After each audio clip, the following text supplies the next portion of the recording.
chill on the mic. It's about to get real. Keep it live, that's right. From Pennsylvania to across the globe, it's time for the Steelers All-Star Show. Welcome to the Steelers by the Lake podcast. My name is James Strong, joined once again by my co-hosts Cody, Joe from Ohio, and Nick. How are you all doing on this wonderful fall-looking Saturday morning? Ladies first. Ladies first. I am tired, but I'm ready to talk some Steeler football. Nick, how are you doing today? I'm awake. I'm here. As my descriptor for the week says, looking for our run defense. But we'll dive into that, and I'm excited to talk about Steelers football despite what was put on tape last week. So, Yeah, not a lot of good things on tape. I'm doing just lovely. Still have this weird nasal thing that I can't get rid of. But other than that, doing fantastic. James, how are you? Look at us all coming off the injured reserve all at the same time, man. I like it. Got the whole crew back together. What better way to start this weekend off and get you all the up-to-date news? I'm doing well myself here, but let's go to that. Look at that, boy. I'll crack one to that. Oh, boy. Nice to have you back in healthy. So let's get into things here where the Steelers made some roster transactions. We kind of knew that some of this was going to happen with all the injuries piling up. The first one being Isaiah Loudermilk going to the injured reserve. We suspected that based off of the injury and the fact that he was wearing a walking boot before the game was over. Usually a bad indication there. DeMarvin Leal will take his spot. That's pretty important, I think, because you're also now getting a little bit thin at the outside linebacker position, which we're going to talk about later on. So DeMarvin can kind of substitute in a couple areas, but I think he's going to stay mostly at outside linebacker. And I think this is it, man. This could be the one song for DeMarvin Leal, his last chance to prove that he's worthy of being on a 53-man roster, being in a rotation, maybe even a future starting job somewhere outside of Pittsburgh. So you got to kind of pull for DeMarvin and hope that he shows something in tomorrow's game. But he's definitely going to be giving 110%. Anytime a guy is fighting for his life career-wise, you might see some stuff that you wouldn't see otherwise. That's one I kind of wanted to touch on a little bit too, because from what I heard, I was listening to John Gruden's analysis of this upcoming game, and I believe he said Loudermilk is out for the season. I don't know what his sources were there, but that was the commentary that he put out there. And watching Leal in that final preseason game, he finally started to get something going there. Yes. So I'm hoping that we see that same 110%, like you said, so that he can contribute in a real way this season, especially if it's true that Loudermilk will be out for the rest of the season. He's a bigger outside linebacker too, right? With the issue being, like you said, we're looking for our run defense. Maybe another bigger outside linebacker will help out with that. So I don't think that that's a negative thing by any means. Also not a negative thing, some of these new players on the practice squad, Pittsburgh bringing in linebacker Jawan Bentley and wide receiver Isaiah Hodgins, along with tight end Matt Sokol, all signed to the practice squad, releasing wide receiver Raheem Jarrett, who was only on the practice squad for about a week there, and then J.J. Galbraith, who we all had high hopes for and really just kind of never turned into anything. He's gone now too. So I think the big part here, Jawan Bentley, a former starter for the New England Patriots defense, another one of the guys that Mike Vrabel moved on from in an effort to kind of turn the page and bring in all his own guys, but had some highly productive years for New England as recently as 2023, more of a thumper of a linebacker too, which our run defense kind of needs right now. So we'll see if he gets elevated, but there's a chance of it. I mean, I don't know if he'll get elevated at least this week, but I'm thinking hopefully in the next upcoming weeks, we'll see him elevated. Mm-hmm. At the very least, he brings in that expertise from New England. Now, granted, Vrabel's probably turning a lot of pages from what happened when he was there, but he can still give some insights into different things and elements that hopefully will be valuable for the preparations this week. I think the problem that I've experienced with the Patriots, and this was more under Bill Belichick than Vrabel, but Vrabel being a player that played with Belichick kind of throws some things in there that I'm concerned with is they never make they never make massive changes in New England. That you'll always see similar formation, similar play style and stuff, but they just make small play changes where instead of, this receiver on this play always runs an out. Well, then he's going to run an in and it's going to throw everything off, and everything on tape from week to week changes just minusculely to where you think you know what they're going to do because you studied tape. If you studied tape so well, and then boom, just like that, it's a completely different play based on one thing. So I think we might see a little bit of that. But again, like you guys said, the wisdom there from knowing even anything about Mike Vrabel's run team or any Patriot team could be beneficial as well. Yeah, and you got to kind of compound that with Jabril Peppers, who was also a late cut, was there through the entire preseason process. So both of these guys on that roster very recently can definitely add some insight as to what you'd be looking at on that defensive side of the football. So could be very important. An injury that, is it important, is it not? I'm not 100% sure. Max Sharping went down this week in the middle of the week in a practice with what is being reported as an ACL tear. So we haven't seen the corresponding move yet. If this is true, he should be landing on the injured reserve. Whether or not Pittsburgh will do that today before making their announcements, I guess there's a possibility of that. I expected it to happen already. But Max, you kind of didn't want to see play anyway. He was probably your 10th offensive lineman out of the 10 on the team. And I kind of personally expect them to not replace that with an offensive lineman, because you only need to dress 8 on Sundays in order to not have to have 2 less active players. So you can still have that wiggle room of one guy that you don't dress that's, got a bum ankle or whatever it may be that week. This, I think, is the opportunity for Trey Sermon right here. Mm-hmm. I think you put Sharping to the IR, you dress Trey Sermon, and here you go. Now you got another option in the kick return game. He's got experience doing it. He's got experience on kick coverage, punt coverage, the return units on those as far as blocking also. So I think this is just the logical step here, but we'll find out. Possibly later on today in the next 6 to 12 hours, we might have a new Steeler on the roster, probably from the practice squad. Yep. Well, and we talked before the show a little bit, but with elevating Trey Sermon, that would hopefully, I think, alleviate some pressure from Peyton Wilson, because currently he's just doing too much, in my opinion, and he's relying on his athleticism versus football skill and football IQ. I feel like he's just relying too heavily on that, and so we're not seeing the production from Wilson that I feel like we know is possible or we've seen is possible. And so I think elevating Trey Sermon would be beneficial to more than just the special team. We'd actually see it help with our defense, hopefully. Yeah, I agree with you completely there. And in as much as he can rely on his athleticism, I think we all can rely on the Edinburgh Hotel Bar being an excellent place to go to on Sundays or Mondays, on Thursdays, whenever you like to go watch your Steelers football games or even just go out for a bite to eat.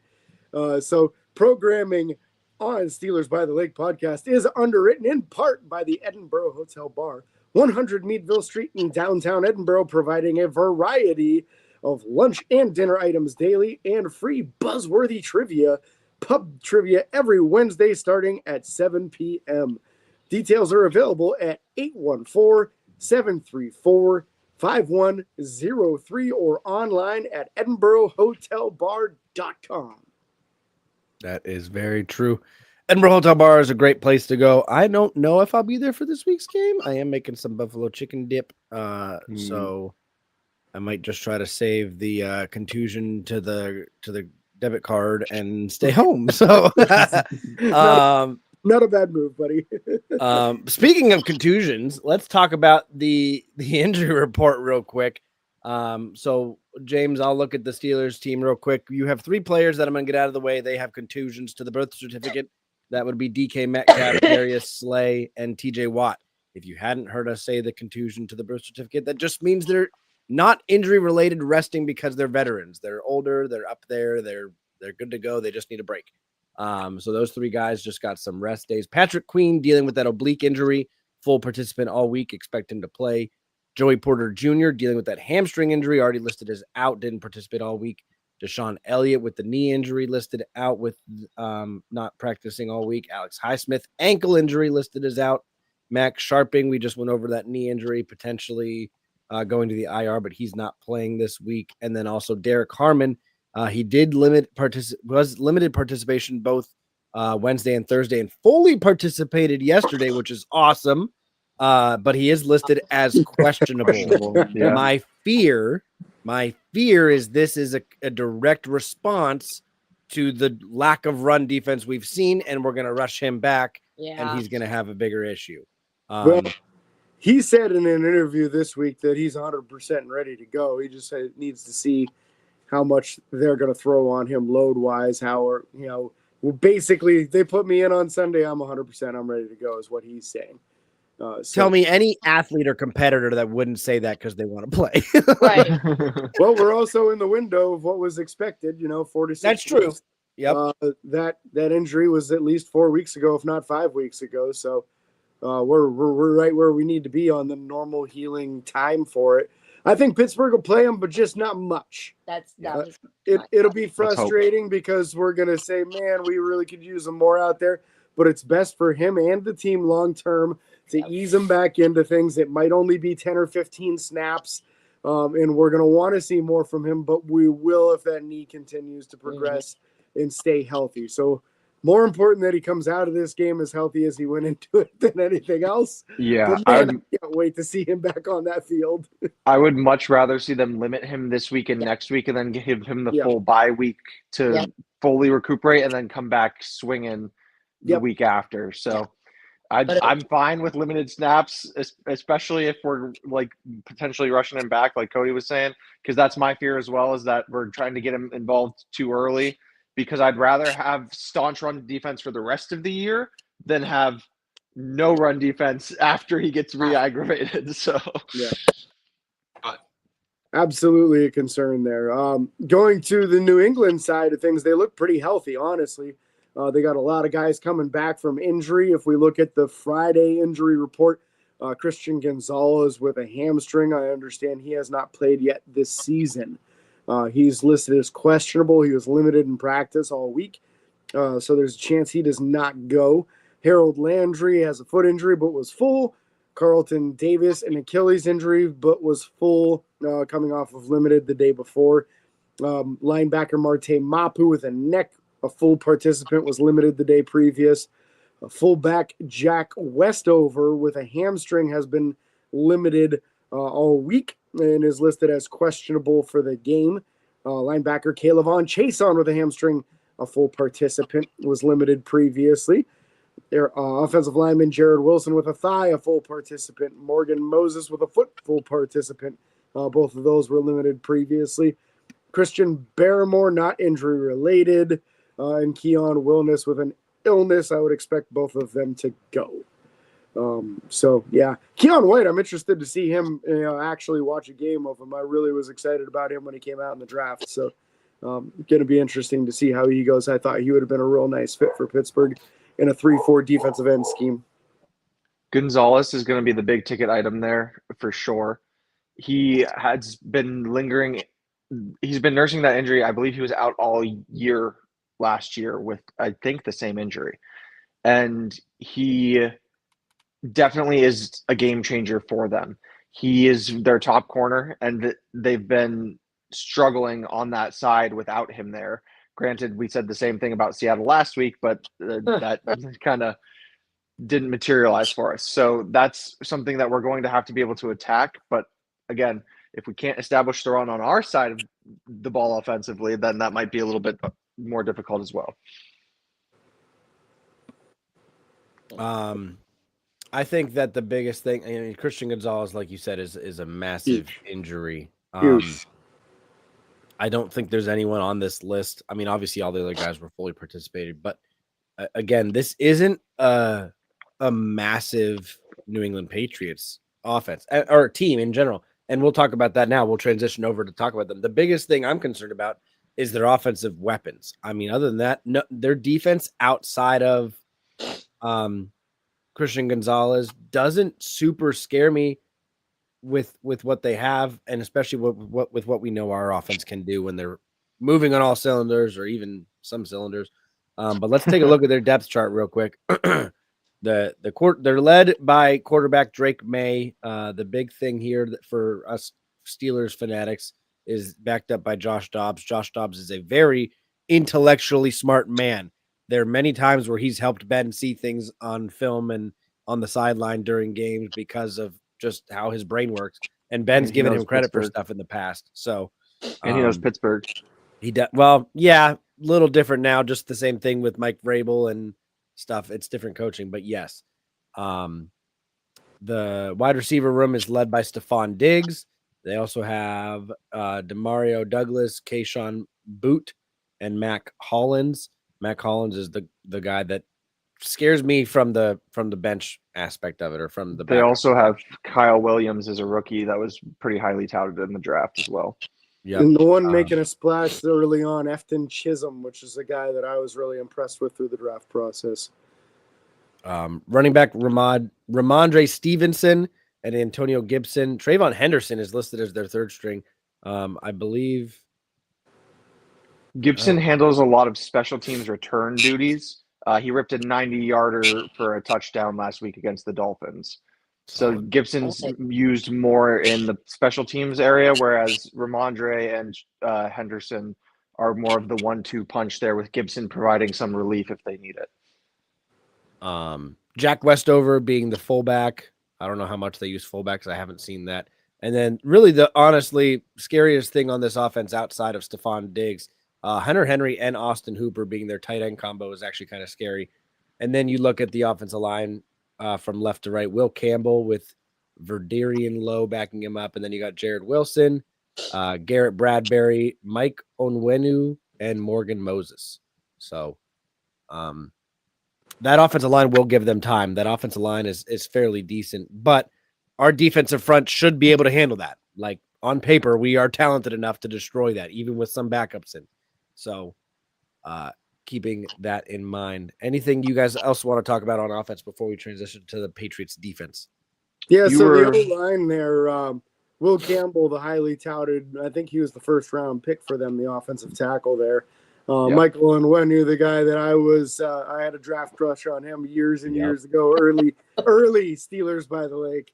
And he's had himself a very nice career for them. Morgan Moses, definitely somebody TJ Watt could beat one-on-one if he actually gets the opportunity to. Bradbury, what's he been in the league 20 years now, it seems like, and then Jared Wilson. So I think this is a capable but not dominant offensive line with an opportunity on that left side. Will Campbell, I think the big knock on him was length. He didn't have really long arms. So that was why some people thought, how high is he going to be? How successful in the NFL? So that speed rush up the arc could be something you might be able to take advantage on him. And that's a specialty of Nick Herbig, who should be getting a much bigger dose of playing time this week. Cody, you highlighted the tight ends as your concern. Mine is the running game. They have three backs who have proven they're capable. I know Henderson's a rookie, but Gibson used to be a starting running back in this league, and he ripped that impressive return against their division rivals in the Dolphins last week. And then also with Ramondre Stevenson, who's proved he's capable, and Henderson, who I had a draft crush on, was hoping Pittsburgh would pick him up, but he unfortunately went before we were able to take Caleb Johnson. He was part of that two-headed monster at Ohio State last year that Jack Sawyer and Will Howard are very familiar with.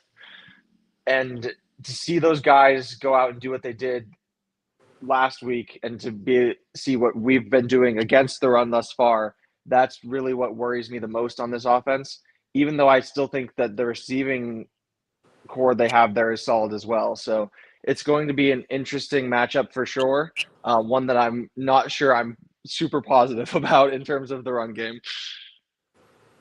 No. Yep, got to be assignment sound, got to stay in your lanes this week because these guys are explosive enough to make you pay if you don't. Yep. Looking over on the defensive side of the ball, James, you ready for this? Absolutely. You want me to take over on a D? Go for it. All right. So at the defensive line position, we've got the nose tackle, Kyrus Tonga. Two defensive tackles listed, Christian Barmore and Milton Williams, the recent free agent acquisition from the Philadelphia Eagles, who made a real big splash for them in their Super Bowl run last year. Outside linebackers, Calevon Chason and Harold Landry III, not to be confused with the second. Keon White backing them up. So they got some pass rush juice out of these three guys. All of them definitely accomplished veterans in the league. Linebackers, we are very familiar with Robert Spillane. Also, Christian Ellis listed as their other starting linebacker. So that's when they're in a 3-4 defense. Looks like that's what they run there. So similar to Pittsburgh, which is good for Pittsburgh because that's what they practice against all the time, all off season. So should be a little bit easier as far as understanding who you're supposed to be blocking on that offensive line in the run game. In the secondary starting corners, Carlton Davis III again, and Christian Gonzalez. Both of these guys were on the injury list with Christian Gonzalez listed as a questionable status with his injury. So Alex Austin and Marcus Jones listed as their backups. Not sure which one of them has been starting in place of Gonzalez, but I would expect there to be a little bit of a balance there of him coming off of a hamstring injury. Starting safeties, Jalen Hawkins and Craig Woodson, which is crazy because Kyle Duggar is not starting for them, and he just got like a massive contract. I understand they tried to move on from him too. It was going to be Jabril Peppers and Kyle Duggar, and he just said, nope, I don't want to go with either one of these safeties in the future. Yep. So very interesting strategy by Vrabel, but it's his team. He can do whatever he wants to. In my opinion, there's some good talent in this team. Definitely a beatable secondary, but we said that last week too, and that didn't turn out the way we were hoping. So I think a lot of it this week will depend on how well are they able to drop those linebackers into coverage. That was not necessarily the strongest part of Robert Spillane's game previously. How much has he evolved in that? I wouldn't be surprised if he's doing well at it now because he's definitely a smart dude. So we'll see how this goes. Special teams, you want to cover those guys, or do we have anything we'd like to talk about on any of those defensive players? I think defensively, specifically, we talked about the guys that we're worried about, and you hit the nail on the head with everyone else. Harold Landry III, not to be confused with the second. No, we can go special teams. Kicker Andy Borgils, a rookie who has been struggling. That's a definite advantage Pittsburgh there. He's missed, I believe, a couple extra points and then missed a couple field goals as well. Nice. So definite thing our special teams can take advantage of in this rookie who has not gotten his feet together. Good. Punter and holder Bryce Behringer. You also have punt returner Marcus Jones and Demario Douglas. Kick return Antonio Gibson and Trayvon Henderson. And then long snapper Julian Ashby, because long snappers matter too. Just ask the Bengals. It makes James real happy when I remember to say that. For those of you, we're still roasting them for it. For those of you not watching the YouTube video, I mean, we appreciate you still listening, but you miss out on James's just big smile sometimes. But yeah, that's the special teams. Other than that, it's time for our 2 keys to success. So again, if this is your first time joining us, we used to do 3 keys when there was just James and I, but now that there's 4 of us, we do 2 keys to success. So each of us share 2 keys to winning or leaving this week's game with a win. And then you are also welcome to comment on the YouTube video, message us directly with keys to success, and let us know what you think Pittsburgh needs to do to win in Foxborough. So who's going to start off this week? Well, that got awkward. Off, so I'm like, you want me to go? Nick, go ahead. Okay. All right. We'll go Nick. We'll go Nick, Jill, James, me. Okay. I'm not going to take Jill's keys. I promise, Jill. No, that's okay. I've got more. No, we're good. So my first key is I want to see no more than 1 turnover. I would like to see, obviously, no turnovers. But there were several last week that really killed us. Rodgers had 2 interceptions. Johnson had the absolute motivation killer of not touching the ball after it landed in the landing zone. And we really just need to tighten that up if we're going to be winning the game. There's no way you can win a game if you're losing the turnover battle. So that's my first key. All right. Well, my first key is Nick's tagline over here. We need run defense. Like we have to be able to stop the run and not get blasted as a running play. I would really like to see Darnell Washington in more. Well, I guess that's the opposite side of the ball, but I want to see him like more run blocking. So I guess that's more for my second key. Come back. So how many yards do you think we need to hold them to for success in the terms of the run game? I would like to see less than 100. I'm going bold. I love it. Because I feel like we just need that confidence boost of like we can actually rely on our defense again. They're the highest paid defense, and there was some, I can't pull it off the top of my head. Shout out Steelers Depot because they list off some crazy stat about allowing like 14 rushes over a certain amount of yards, and the Steelers are already at 8. So like last season there was only 14, and we in 2 games are already halfway there. So we're presently ranked 28th, I believe, in run defense out of 32 teams. So not too good. Yeah, no. It's alarming. So they need to stop the run. Hold them to less than 100 yards. I like it. I like it very much. So getting into my first key is going to be something also that Pittsburgh's struggling mightily with right now.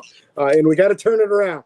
If we're turning around with energy first in the morning, then that's what we're doing.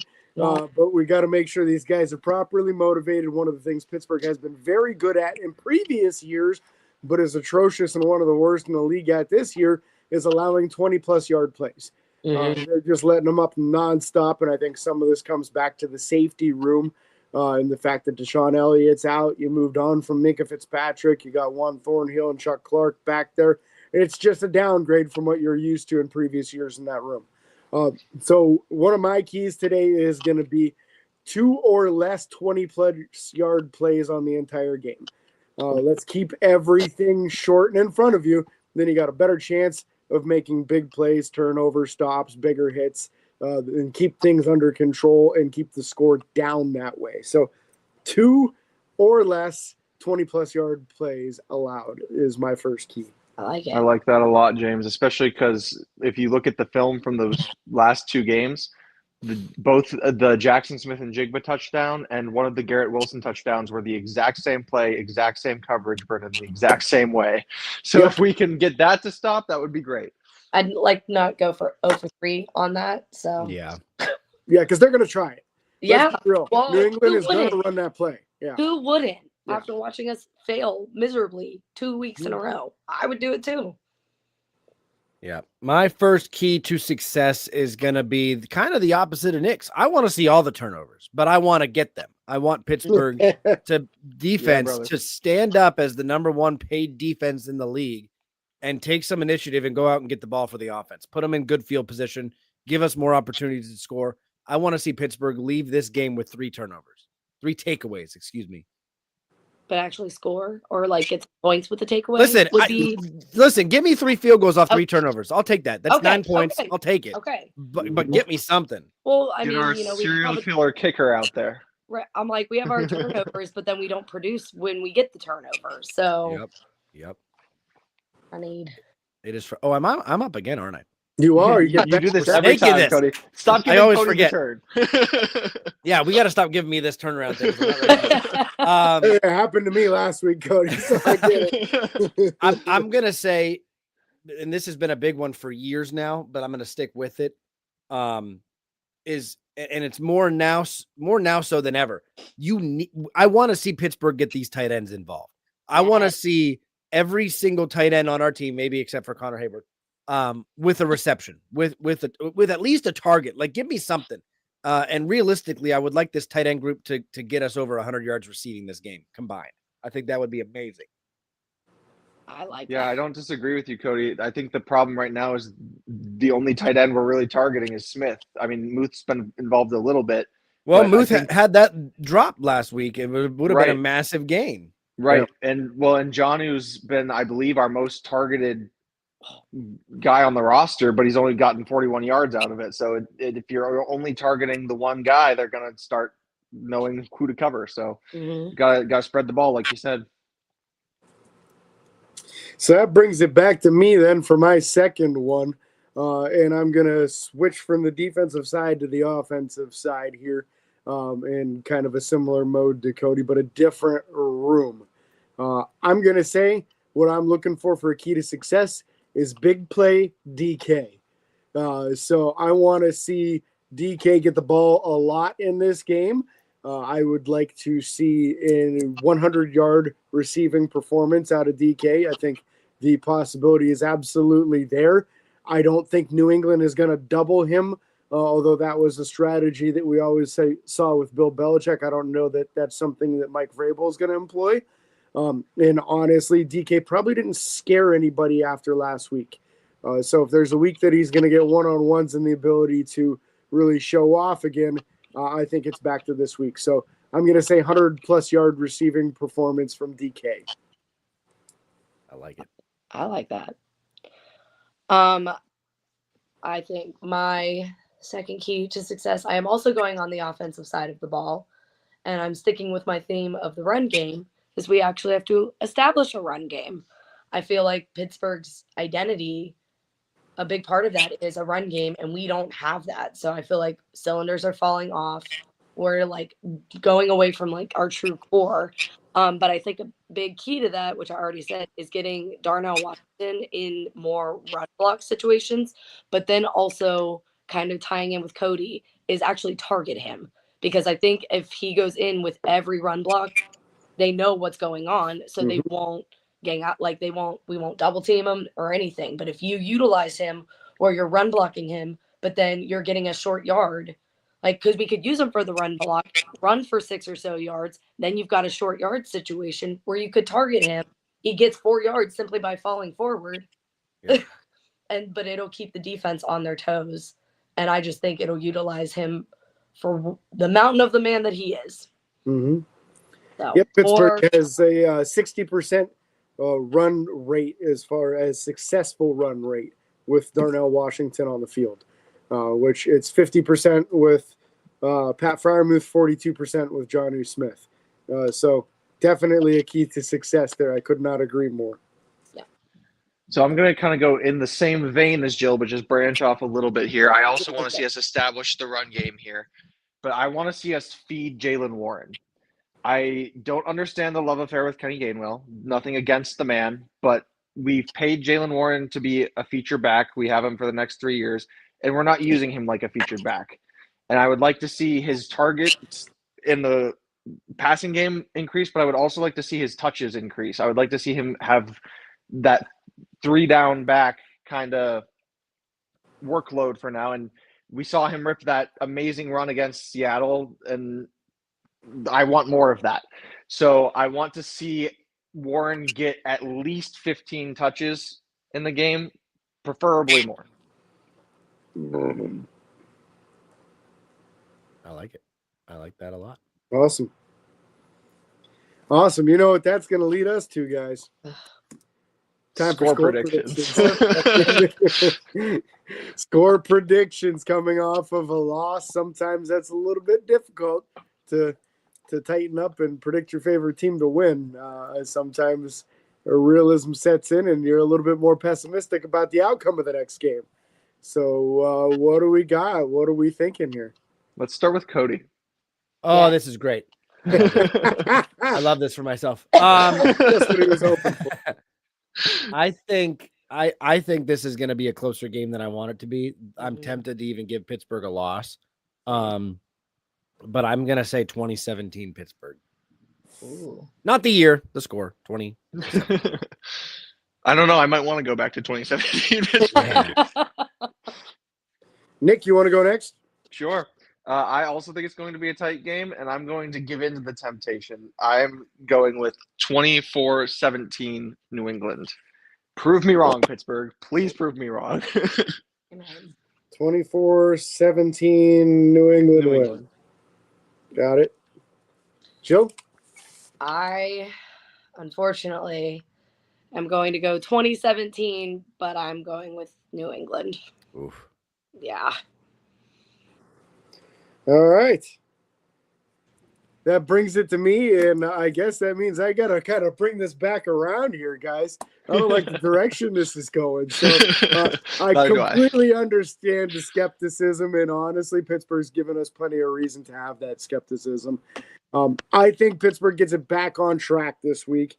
We're going to see 26 points with 4 field goals from Boz and a couple touchdowns go in there, and then I'll give the Patriots 20. So let's go 26-20 Steelers with the win. Okay. Yeah. Well, last week I feel like I predicted so high, and then they completely underwhelmed me. So I'm just, I was like, leveling the if expectations. if I give Would it a rather be super- pleasantly surprised, right? Right. That's it. Well, and historically, again, as I've said multiple times, the Steelers like to play to the level of the team that we face, and that has been true, I swear, ever since I've been a Steelers fan. So it's like on paper, again, great example with last week with the Seahawks and their secondary, like that should have been clear domination, and it was not. It was pathetic, is what it was. So that has me concerned about this week, where it's like, on paper we can win this battle, but will we? And then the ones where we clearly are like, there's no way we're winning, absolutely not, then they pull it out of their butts. It's crazy. So New England and Pittsburgh always have these kind of tough slog kind of matchups as well historically. So it'll be interesting to see what it is under Vrabel, but I'm expecting a slog. The last time we won in Foxborough was 2008. So I mean, but the sideline microphones and headsets work now there, so that's jeez. Yeah, they got busted for that one. So and it's now a catch when you bring the ball to the ground and it wiggles a little. So justice for Jesse James. Jesse James caught that ball. I could be wearing that jersey right now. Yeah, I'm surprised you weren't. I'll wear it on Sunday. I won't wear it on Sunday. They have to earn it back. That's it. I haven't worn one yet during a game, so I'm gonna start that up. I wore the Connor jersey when we won, and I didn't wear the Connor jersey when we lost. So guess what I'm wearing this weekend? Now we know. Your fault. What went wrong, Nick? It's my fault. Your fault. I didn't wear a jersey to work on Friday, and I was like, that was it. I wore a t-shirt instead of a jersy. That was it. I gotta find some more superstitions. I need more Steeler socks. We'll figure it out. We would love to hear from you guys. If you're watching or listening, let us know your score predictions and your keys to success. We can't thank you enough for listening or watching. Be sure to like and follow on Facebook, Twitter, Instagram, TikTok, and YouTube. Subscribe, ring the bell. It's free. It doesn't cost you a thing. Don't forget the 5-star reviews and Apple Podcasts make James very happy. And until next time, this is your host, James, Cody, Joe from Ohio, and Nick signing off. Peace.